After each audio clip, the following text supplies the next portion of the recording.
Capricorn के प्यारे दोस्तों, 9 से 15 मार्च का ये वीक आपकी ज़िंदगी में होम, फैमिली और इमोशनल स्टेबिलिटी से रिलेटेड एक इम्पोर्टेंट चेंज ला सकता है। एस्ट्रोलॉजी के हिसाब से इस वीक मरकरी की मूवमेंट आपके होम और फैमिली हाउस को एक्टिवेट कर रही है। इसका सादा अल्फाज में मतलब ये है, कुछ कैप्रिकॉर्न के लोगों के लिए फैमिली मैटर्स या प्रॉपर्टी से रिलेटेड कोई इम्पोर्टेंट डिसीजन हो सकता है, जबकि कुछ लोगों के लिए घर या पर्सनल लाइफ में किसी हिडन टेंशन का पता चल सकता है। और इस वीक एक ऐसा मोमेंट भी आ सकता है जब आपको अपनी प्रायोरिटी दोबारा सेट करना पड़ सकती हैं। और मेरे कैप्रिकॉर्न के प्यारे दोस्तों, याद रखिएगा कि कभी कभी रियल सक्सेस सिर्फ पैसों से नहीं बल्कि इमोशनल बैलेंस से भी आती है। हो सकता है कि ये वीक आपको अपनी लाइफ को बेटर डायरेक्शन देने की सिग्नल दे रहा हो, इसलिए हर डिसीजन आपने बड़ी अक्लमंदी से, सब्र के साथ और तहम्मुल मिजाजी के साथ लेना है।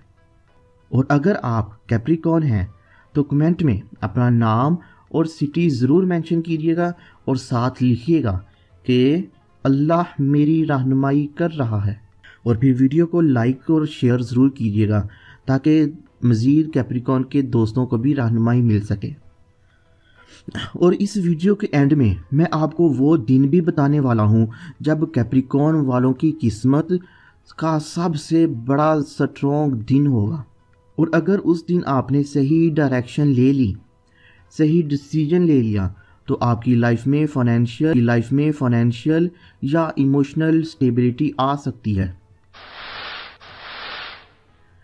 मेरे प्यारे दोस्तों, आप नेचुरली हार्ड वर्किंग और डिसिप्लिन्ड पर्सन होते हैं, लेकिन कभी कभी लाइफ हमें फैमिली और पर्सनल मैटर्स पर भी फोकस करने का सिग्नल देती है।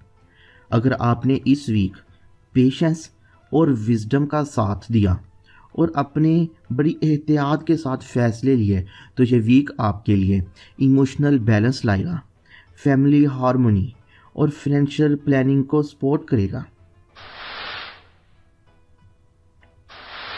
एस्ट्रोलॉजिकल ट्रांजिशंस की बात करें तो इस वीक का सबसे अहम एस्ट्रोलॉजिकल इवेंट मरकरी का एरीज में मूव करना है।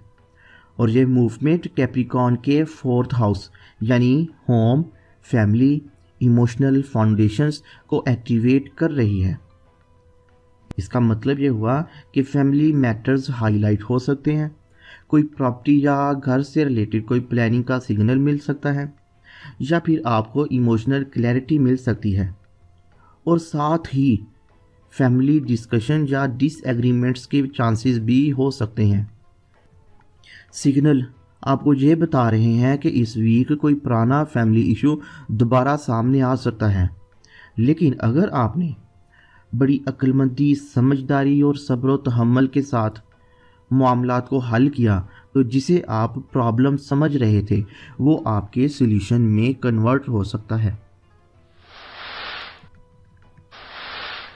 आपके रिलेशनशिप जोन में बात करें तो सिंगल कैप्रिकॉर्न के लिए ये वीक इमोशनल अट्रैक्शन का हो सकता है। किसी फैमिली गैदरिंग या क्लोज सोशल सर्कल के थ्रू किसी इंटरेस्टिंग शख्सियत से आपका कनेक्शन हो सकता है, लेकिन जल्दी इमोशनल हो जाना आपको रिस्की इन्वायरमेंट में ले जाएगा। मेरे प्यारे दोस्तों, एक चीज़ हमेशा याद रखिएगा कि जिस जगह पे आपकी इज्जत दांव पे लगे या जिस काम में आपकी इज्जत को हरफ आने के चांसेस हों, तो मेरे प्यारे दोस्तों वहाँ आपने अपनी इज्जत को प्रेफर करना है, ना कि किसी और चीज़ को।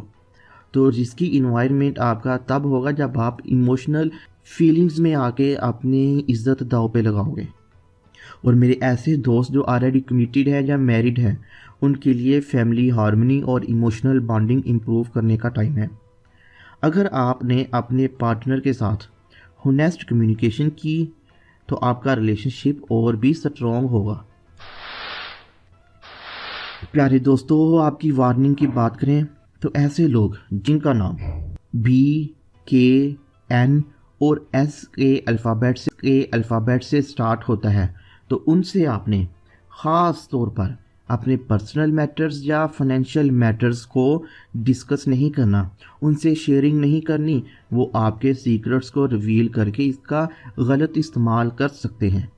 और फिर एस्ट्रोलॉजी के सिग्नल्स आपको मैसेज दे रहे हैं कि एक ऐसा रियलाइजेशन वाला मामला सामने आ सकता है जो आपको समझाएगा आपकी रियलिटी में किस पर्सन के साथ रियलाइजेशन परफेक्ट है।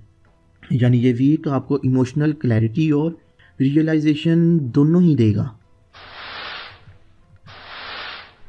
आपकी गुड न्यूज़ की बात करें तो इस वीक आपको फैमिली सपोर्ट, फाइनेंशियल प्लानिंग में सक्सेस, इमोशनल स्टेबिलिटी मिल सकती है, या फिर किसी फैमिली मेम्बर या क्लोज फ्रेंड की तरफ से कोई एडवाइस आपको इम्पोर्टेंट हेल्प बन के सामने आ सकती है।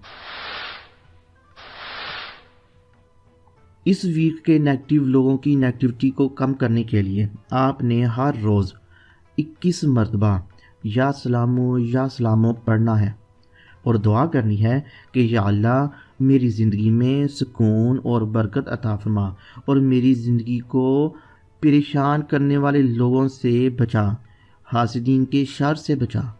आमीन। और इंशाअल्लाह आप देखेंगे कि आपकी टेंशन और स्ट्रेस दोनों कम हो जाएंगे। डे टू डे होरोस्कोप की बात करें तो मंडे आपके लिए फैमिली होम मैटर्स को हाईलाइट करेगा। ट्यूसडे आपके लिए फाइनेंशियल प्लानिंग का दिन हो सकता है। वेडनेसडे को थोड़ी इमोशनल टेंशन या कंफ्यूजन हो सकती है। थर्सडे कैप्रिकॉर्न के लिए लकीस्ट डे में से एक डे हो सकता है। फ्राइडे को इम्पोर्टेंट फैमिली डे। सैटरडे को रेस्ट और इमोशनल बैलेंस बहुत ज़रूरी है। और संडे फैमिली हैप्पीनेस, बच्चों के साथ टाइम और अपनी रिलेशनशिप को खुशगवार माहौल में लाना है।